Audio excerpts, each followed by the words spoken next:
Johannes Brahms just burst onto the scene at age 19 and 20, writing big compositions, and in particular, big piano compositions. In fact, of his first 9 published opuses, 3 of them are massive sonatas. There's also a pretty big scherzo, relatively speaking, the variation set that's pretty big, a piano trio, and then 3 different sets of songs for voice and piano.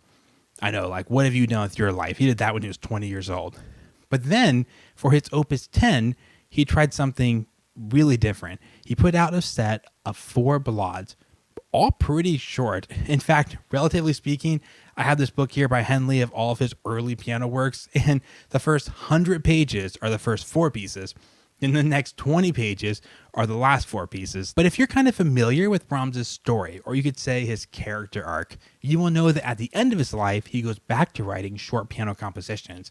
So, in this video, I'm going to take you way back to the very beginning, the first of those 4 ballades, Opus 10, number 1, and we're going to check it out. It is a really interesting piece on its own, but also it gives us our first glance of how Brahms is going to handle these short piano compositions, which are very different than writing, let's say, a 35-minute epic piano sonata.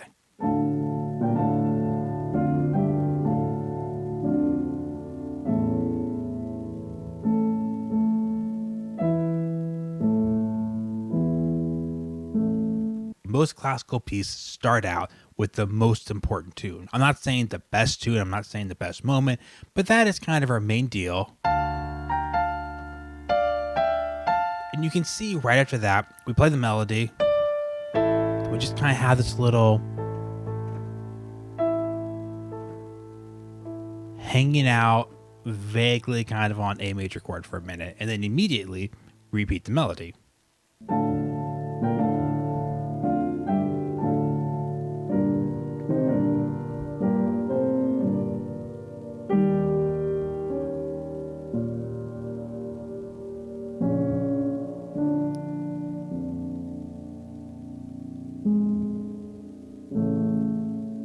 Now that's already a pretty wild chromatic progression in there. We get this. The E flat to C sharp we expect to resolve outward to eventually a B flat chord. Now I know there's like suspensions going on and everything because the C sharp hangs on when you play the B flat.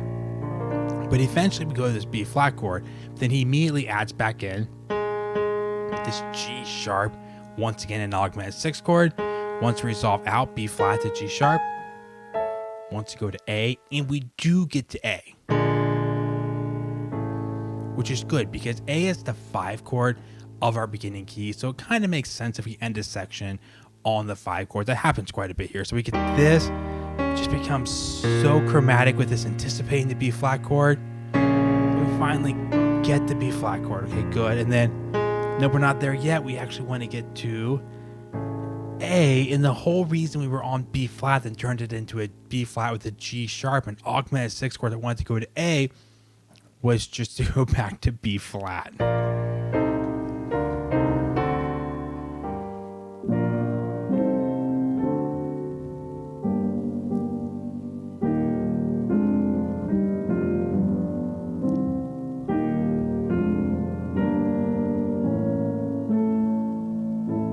So the secondary melody starts in B flat, but gets to G minor. Then we try B flat again, even stronger G minor, but then E flat. That's a great Brahms bass note in there.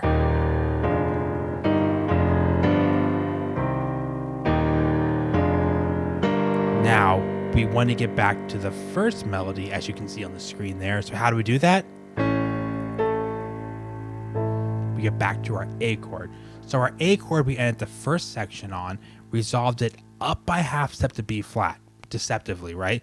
Now we got back to our A chord, we can resolve it like it should to D minor, or D major, but in this case D minor.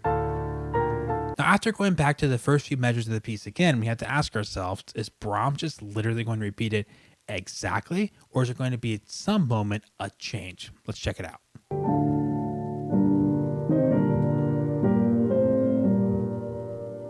Weird chord.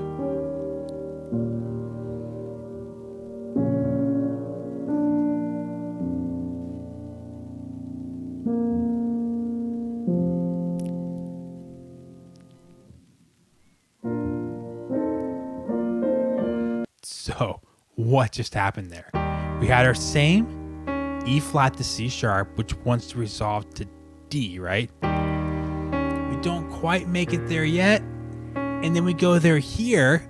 But then Brahms last time added a G sharp, which the G sharp took you to an A chord, which resolved deceptively up to a B flat for the next section. Well, this time, instead of adding a G sharp, he just goes, nah, let's play just an F chord. So if we land on just an F chord, what's that F chord doing? Well, I'll give you one suggestion. It could be the 5 chord of a new key.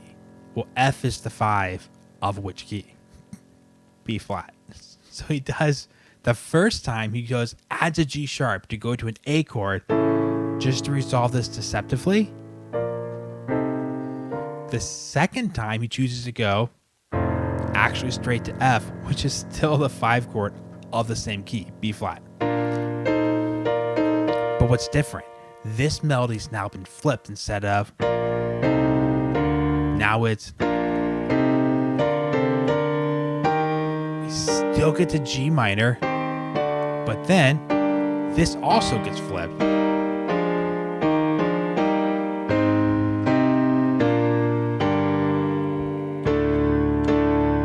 You have to be thinking this is probably a 5 chord. If you didn't know what happened next, that would make a lot of sense.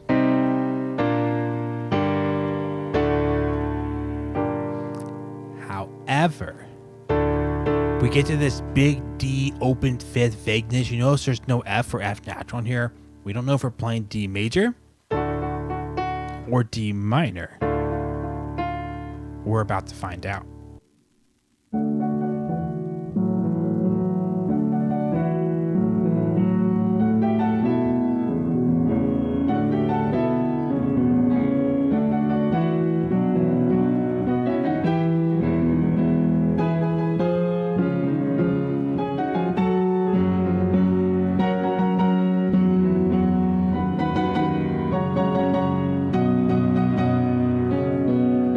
Okay, now I know it's tempting to get to these big giant chord sections like this and just think that Brahms is just banging out notes, right? But there's always more going on, especially with Brahms and his thick texture, than you might see at first, because I can play loud chords. Like, I can go to the piano and just be like, even cool chord.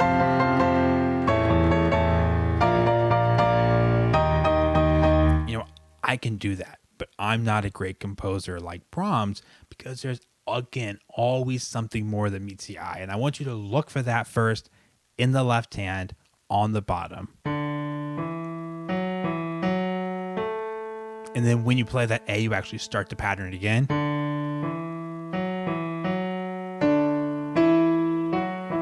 And then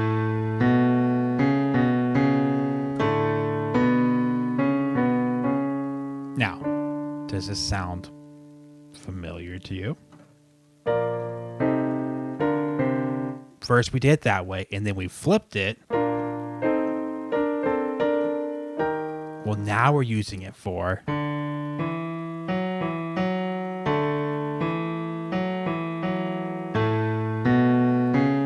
so again, it's easy to focus on the big as like, well, yeah, Brahms is a great composer. But again, I could do that. What makes it great is that while you're doing you have this embedded.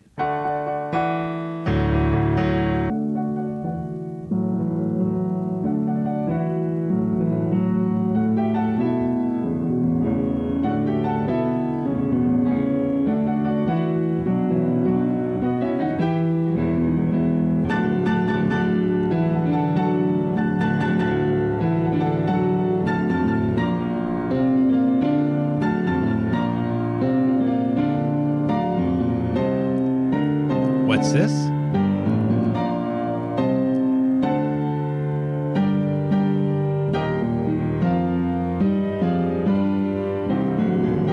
So again, this is Brahms. Expect brilliance, right? This is not just, oh, we have a middle section. It's totally different. But this, like I just told you,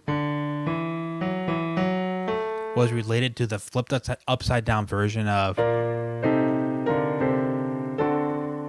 Well, now we actually go back to the right side up version of this, really loud. And you have the triplets going on. You have the original second melody, but now right side up. But in case you're wondering, yes, we eventually do get back to our original first melody.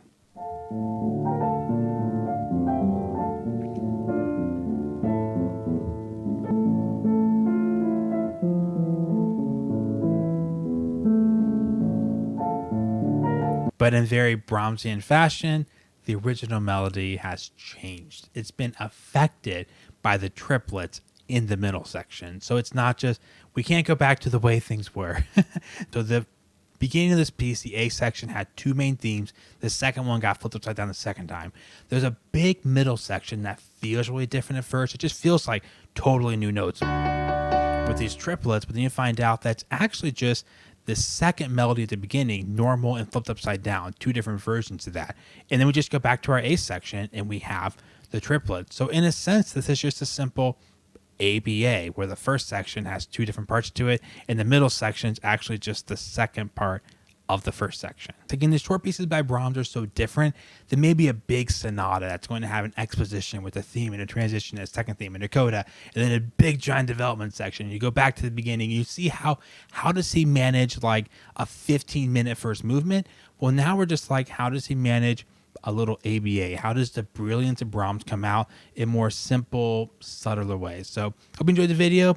Make sure to take a second, like the video, subscribe if you haven't subscribed yet, see all the new videos when they come out, and I would really appreciate it if you take a second and share the channel with a friend. The best way to grow the channel is for you guys to say, hey, there's a cool guy named Ryan who talks about classical music.